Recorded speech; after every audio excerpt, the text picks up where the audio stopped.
అందుకే ఈరోజు రిలయన్స్ అంబానీలు చేసే వ్యాపారం మా ఆడబిడ్డలు కూడా చెయ్యాలి అని చెప్పి ఈరోజు జిల్లా కేంద్రాలలో మహిళలకు మనం పెట్రోల్ బంకుల వ్యాపారం పెట్టించడం జరిగింది.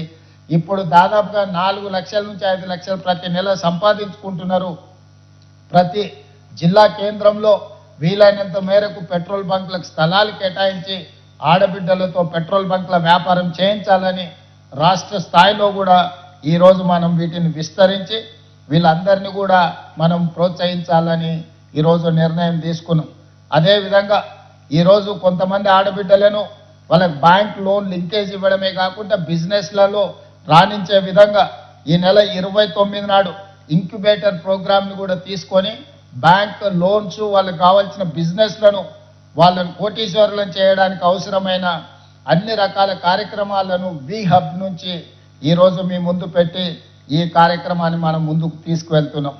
ఈరోజు ప్రతి వ్యాపారంలో మారుమూల గ్రామాలలో ఉండే మహిళలు ఆర్థికంగా నిలబడాలి అని ఆర్టీసీ బస్సులు కావచ్చు, సోలార్ విద్యుత్ ఉత్పత్తి కావచ్చు, పెట్రోల్ బంకుల నిర్వహణ కావచ్చు. అదేవిధంగా నేను నిన్నమన్నా మా అధికారులతో నేను మాట్లాడిన ఇప్పుడు 5 లక్షలు ఉన్న మీ బ్యాంక్ లింకేజ్ను ఈ రోజు నుంచి 10 లక్షలకు పెంచుకోవడం జరుగుతుంది.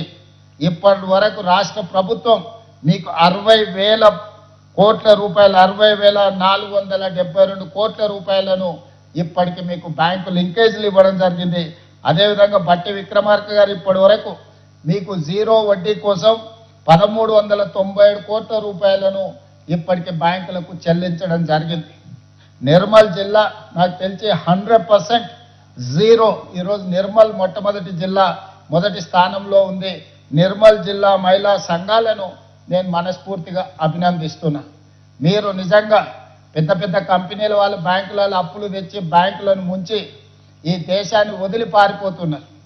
విదేశాలలో ఈ దేశంలో ఉండే బ్యాంకులను ముంచి పారిపోతుంటే మా మహిళలు నిక్కచ్చిగా తీసుకున్న ప్రతి రూపాయి బ్యాంకులకు చెల్లించి ఈరోజు వాళ్ళ విజయగాథలను అందరూ చర్చించుకునే విధంగా ఈరోజు ముందుకు వెళ్తున్నారు. అదేవిధంగా ఈరోజు మీరు అందరు చూస్తున్నారు గ్రామాలలో ఐకేపీ కేంద్రాలు 8,500 కేంద్రాలలో వరి కొనుగోలు చేస్తే ఈరోజు రవాణా సమస్యలు, రైస్ మిల్లుల సమస్యలు, దళారుల సమస్యలు వస్తున్నాయి. అందుకనే మన అధికారులతో మాట్లాడిన ఈ సందర్భంగా ఈ సమావేశంలో ఉన్న ప్రతి ఆడబిడ్డకు నా సూచన, భవిష్యత్తులో బ్యాంకుల నుంచి మీకు రుణాల ఒప్పందం ఇప్పించే బాధ్యత నేను తీసుకుంటా. రైస్ మిల్లులు మీరే స్వయంగా పెట్టుకోండి. అదేవిధంగా అమెజాన్ లాంటి వాళ్ళు లాజిస్టిక్ సెంటర్లు అంటే పెద్ద పెద్ద గోడౌన్స్ కడుతున్నారు. మరి అమెజాన్ కట్టుకోగలిగినప్పుడు ఆడబిడ్డలు ఎందుకు కట్టుకోకూడదు? మీకు మండలాలలో మీకు అవసరమైన స్థలాలను ఇచ్చే పూచి నాది. మీరు లాజిస్టిక్ పార్కులు పెద్ద పెద్ద గోడౌన్లు కట్టుకోండి, రైస్ మిల్లులు పెట్టుకోండి.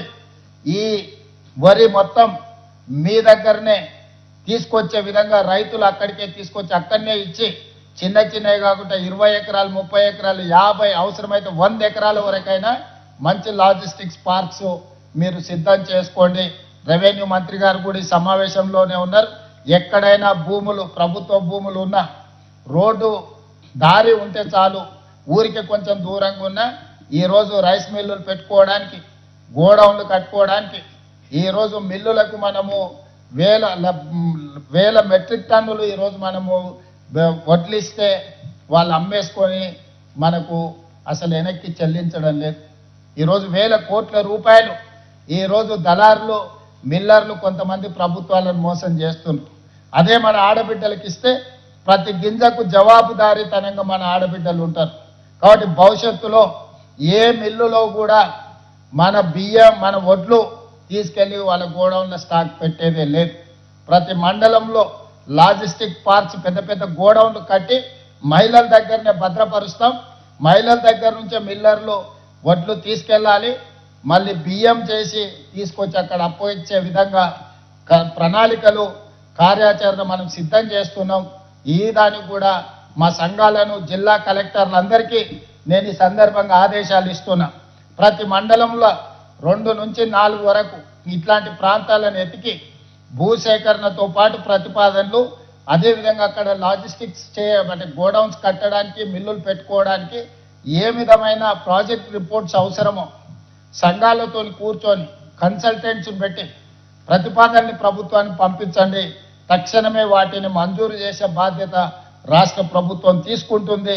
జీరో వడ్డీతో బ్యాంకుల లింకేజ్ కూడా రాష్ట్ర ప్రభుత్వం బ్యాంకర్స్తో మాట్లాడి ఆర్థిక మంత్రి గారు స్టేట్ లెవెల్ బ్యాంకింగ్ వాళ్ళతో ఎస్ఎల్బిసి మీటింగులు పెట్టి వాళ్ళకి కావాల్సిన రుణాలు కానీ వాళ్ళకి కావాల్సిన నిధుల మంజూరీకి మంత్రి గారు సహకారం ఇస్తారు.